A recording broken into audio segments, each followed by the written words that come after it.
Friends, നമ്മളപ്പോൾ ഇന്ന് ഒരു എക്സ്പെരിമെൻ്റ് ചെയ്യാൻ പോവാണ്. എൻ്റെ കയ്യിൽ ഇപ്പോൾ ഉള്ള ഒരു ഹിബിസ്കസും ഒരു ലെമണുമാണ്. അപ്പം നമുക്ക് ചെയ്യാം. അപ്പം ഫ്രണ്ട്സ്, ഇനി ഞാൻ ഈ ഹിബിസ്കസിൻ്റെ ഒരു പെറ്റൽ എടുത്തിട്ട് ഈ പേപ്പറെ തേക്കാൻ പോവാണ്.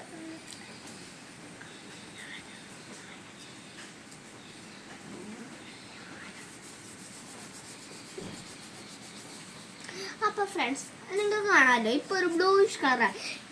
അപ്പം നമുക്ക് ഇനി ബ്ലൂയിഷ് കളർ മാറ്റാൻ വേണ്ടി ഞാൻ ഈ ലെമൺ എടുക്കുകയാണ്. അപ്പോൾ ഫ്രണ്ട്സ്, ഇത് ലെമണാണ്. ഇതിൻ്റെ അകത്ത് സിട്രിക് ആസിഡാണ് ഉള്ളത്. ഇത് നമ്മൾ ഇതിൻ്റെ അകത്തേക്ക് ഒഴിക്കാൻ പോവാണ്. അപ്പോൾ നമുക്ക് എന്താ റിയാക്ഷൻ പറ്റുന്നത്? എനിക്കും ചെയ്യണം.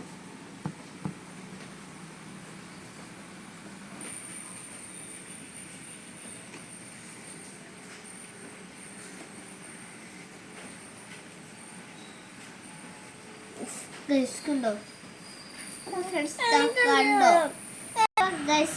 ഫ്രണ്ട്സ്, ഇത് കണ്ടോ കളർ മഴ വരുന്നത്? നമ്മളപ്പോൾ പരത്തി കൊടുക്കാൻ പോകണത്.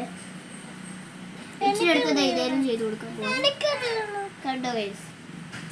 അപ്പൊ ഇതാണ് റിയാക്ഷൻ. അപ്പൊ ബൈ ബൈ. അപ്പൊ ഫ്രണ്ട്സ്, ഇതിന്റെ കാരണം എന്താ വെച്ചാൽ സിട്രിക് ആസിഡ് റിയാക്ഷൻ നടത്തിയാണ് ഇപ്പൊ നിങ്ങൾക്ക് കാണാൻ പറ്റിയത്. അപ്പൊ ബൈ ബൈ.